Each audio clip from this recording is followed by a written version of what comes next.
Hey my friends, this is Daniel Aldie, and today I want to share with you 5 levels of wealth. I'm going to start from the very bottom and take you all the way to the top so you can understand exactly what you need to do to make it and become as wealthy as you want to be. So listen up. The first level is debt. Now usually when someone has debt, they're struggling. And there's only 2 strategies that you can use in order to get out of debt. These 2 strategies are to either spend less or earn more, or of course you could do both.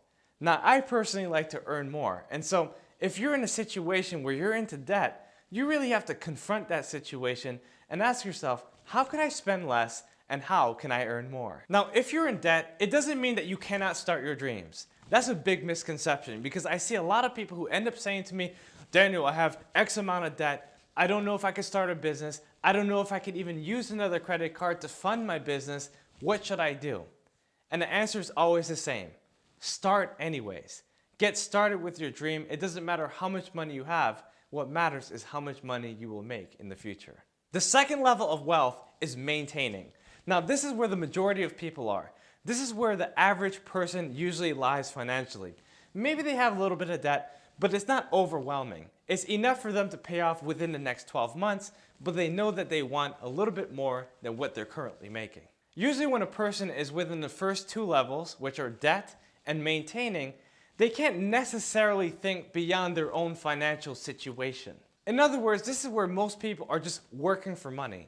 They may not necessarily like that they're working for money, but they have to do what they have to do in order to pay their bills and of course their debt if they have any. Now you might be asking, well, what do I need to do? I can't just keep up with the Joneses. I can't just pay the bills. Suggest something else. Well, that's step 3, which is saving your money. When you're saving money, what you're basically doing is preparing yourself for greater success. You're not only preparing your money, but you're preparing your mind, because now you know that you actually have money in your bank account. Now you know that you're putting away 10 or 20% of your money and that it can help you to become more fruitful in the future. When you have money saved up, you have a peace of mind. You can actually say to yourself, you know what? I have money just in case there's an emergency. Or I have money just in case I want to buy myself a little luxury.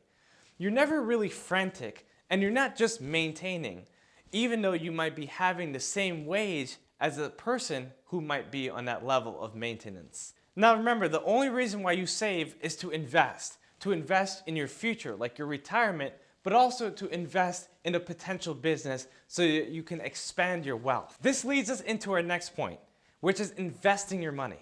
Now that you have a bunch of money saved up, let's say 50 or 100,000 or $500,000 or $1 million or a couple million, now you can actually invest in something you believe in. You're no longer living within the first 3 levels of wealth. You're now taking a step to use your money to actually make bigger money. When you're an investor, you're actively growing. You're not just sitting back and speculating and saying, I should do this or I could do this. You're actually doing it. You're actively investing your money and putting it out there into the marketplace. Now, obviously, when you're investing, you should see some income growth. But there's some chances where you put your money somewhere, let's say, for instance, real estate, and you don't necessarily see a return. But you know in your mind that that money is being inflated, that appreciation of the property is going up, which will eventually turn into a profit in the future. Now you might be asking, well Daniel, when's the best time to invest my money?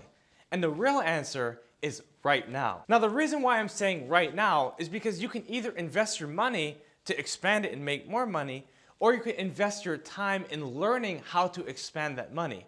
But either way, you're investing your time or you're investing your money, which will turn out into a bigger investment in the long term. Now the best time, the absolutely best time to invest your money is when you look at something that you believe is going to give you a definite return.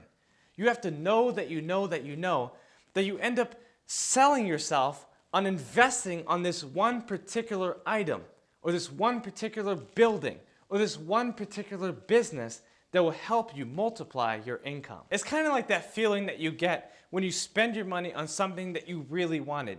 Your pocket's kind of itching you, it's pushing you, and it's asking you, invest me, multiply me, expand me.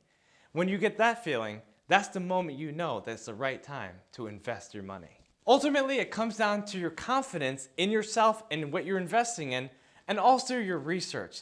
Do you have the knowledge, particularly to help your money expand in this field, in this industry, in this business? You have to have more reasons to make the investments than reasons not to do it. You have to have more faith in investment than the fear of not making the investment. And the moment you feel that confident about it is the moment you should actually fork up the money and make that investment that's been on your heart, your mind, and your soul. This leads me to the fifth and last level of wealth, which is wealth building. This is where you're expanding your portfolio, where you're making multiple investments so that you can make more money than you can ever dream of having. Now, wealth building is extremely important because if people even get to investing, most people don't even get to this point. They don't even expand their portfolio. They just invest in one or two things and that's it. But when you're building your wealth, you're going for millions. You're going for billions. You're going to change the world. You're going for philanthropy. You're going for a bigger reason than yourself. So if you're looking for a legacy, understand that you have to start where you are. You have to think as big as you can. And remember that it starts with these 5 levels. All right, my friends, let me summarize the 5 levels of wealth. It all starts with debt. And if you're in debt, it's okay. You can still build your dreams. You can still start where you are. Then we go up to maintaining. Remember, it's still a struggle, but you know that you can make these changes and you know you can get to the next level, which is saving. Once you put a little bit of money in your pocket, you'll get to investing. And once you start making your first couple of investments, you'll get to wealth building. You master these 5 levels of wealth and you will get the kind of money you knew you always wanted. My friends, if you like this video, make sure to like, comment, and subscribe to my channel because I'm going to give you so many more tips that can help you in your personal and professional life. My friends, this is Daniel Aldie, and I'll see you next time.